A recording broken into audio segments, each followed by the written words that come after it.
Olá amigos, nesta pequena videoaula quero falar dos métodos da amostragem.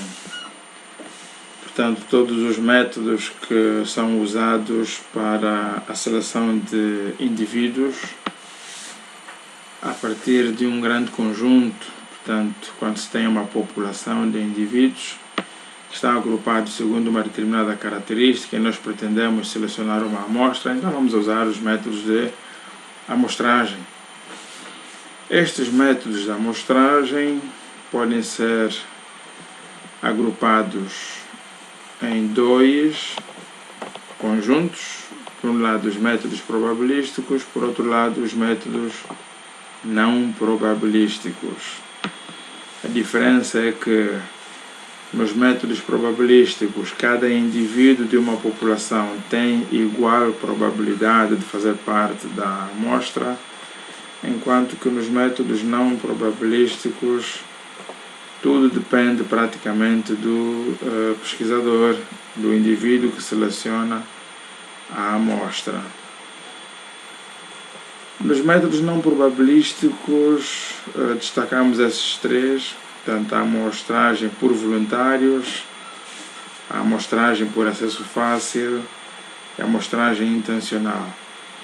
Naturalmente que há muito mais métodos, por isso cada um pode pesquisar na bibliografia que outros métodos não probabilísticos aqui ainda existem. Nesta pequena aula vamos nos concentrar nos métodos probabilísticos, porque aqui precisamos fazer algum cálculo e vamos fazer então o respectivo treinamento.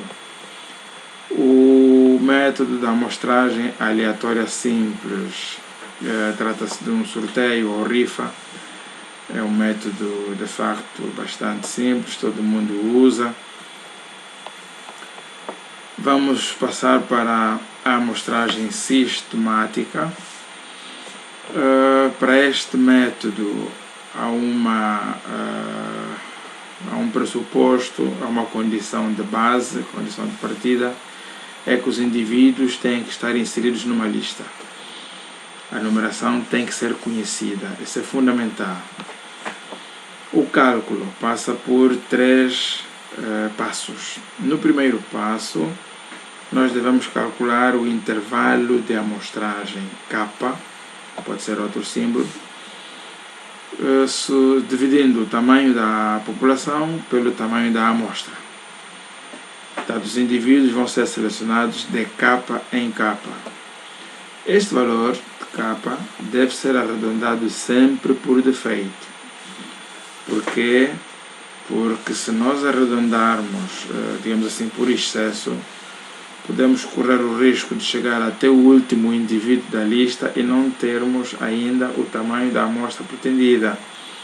Por isso é que, de forma conservadora, pede-se que se arredonde o valor de K por defeito para que, no fim, não faltem indivíduos. No segundo passo, vamos determinar o início casual, símbolo I. Ou seja, depois de sabermos de quantos em quantos é que vamos selecionar os indivíduos, vamos então fixar o início. Esse início é designado início casual porque fica a critério do pesquisador. No entanto, há uma pequena regra. O início pode ser no primeiro da lista, no segundo da lista, no terceiro da lista ou, no máximo, no indivíduo K.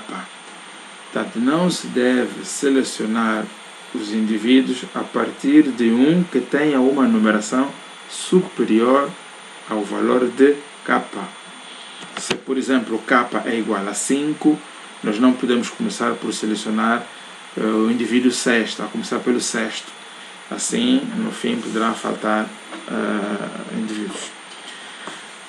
Então, o terceiro passo, vamos então selecionar os indivíduos. Vamos começar pelo I e depois vamos adicionando sistematicamente K ao valor anterior. Então, o primeiro indivíduo selecionado é o I, o início casual. O segundo é o anterior mais K, ou seja, o I mais K. O terceiro é o segundo mais K, o quarto é o terceiro mais K, assim sucessivamente até termos o valor de n minúsculo, ou seja, o tamanho da amostra, somando sucessivamente o valor de K ao valor anterior, começando pelo I. E para finalizar a nossa amostra, nós vamos então associar os números selecionados aos nomes na lista. Tem aqui um exemplo, quer dizer, se foi selecionado o número 4 e esse número 4 na lista é chamado de João Antônio, então o senhor João Antônio está selecionado.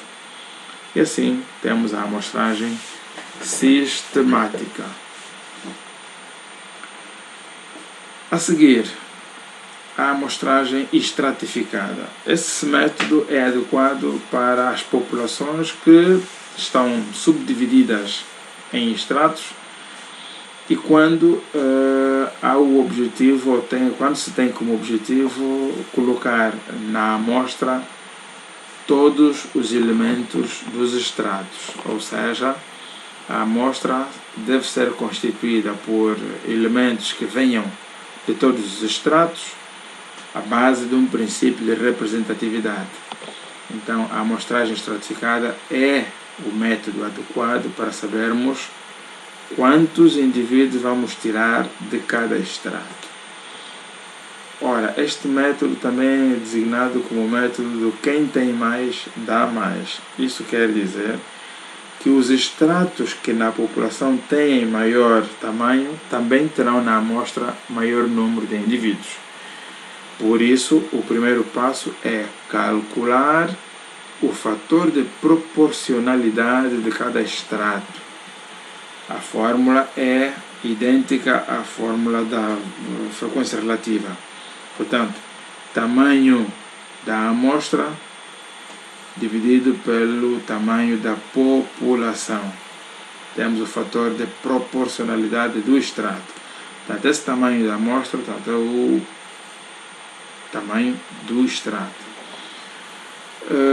No segundo passo, vamos determinar o tamanho da amostra de cada extrato, ou seja, o número de indivíduos que vamos selecionar dentro de cada extrato. E a fórmula é o tamanho do extrato,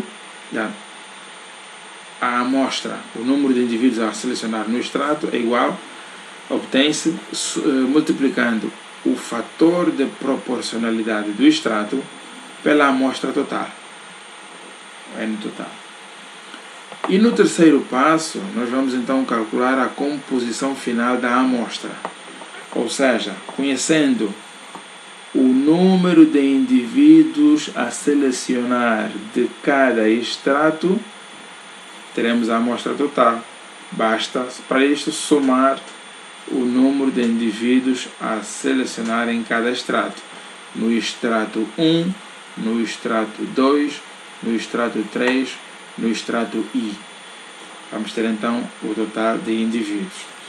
Ora, a amostragem estratificada, ela permite calcular apenas quantos indivíduos nós vamos selecionar de cada extrato. Agora, para sabermos quem são os indivíduos, nós vamos aplicar um dos métodos que existem, os outros métodos, ou a amostragem sistemática, ou a amostragem por voluntários, ou por acesso fácil ou intencional. Ou seja, a amostragem estratificada vai apenas dizer quantos indivíduos vamos selecionar em cada extrato em função do fator de proporcionalidade. Quem tem mais, dá mais. Agora, quem são os indivíduos? Temos que aplicar então um outro método. Então terminamos. Esses métodos são relativamente simples de usar, e o seu cálculo também é relativamente simples. Como exercício, considerem então aqui uma população constituída por professores de uma determinada região, professores dessas disciplinas. Temos 305 de Biologia, 154 de Química, 131 de Física, 110 de Matemática e 300 professores de História, pedem-nos para selecionarmos uma amostra de 233 professores que vão frequentar um seminário e a exigência é que todas as disciplinas devem estar devidamente representadas.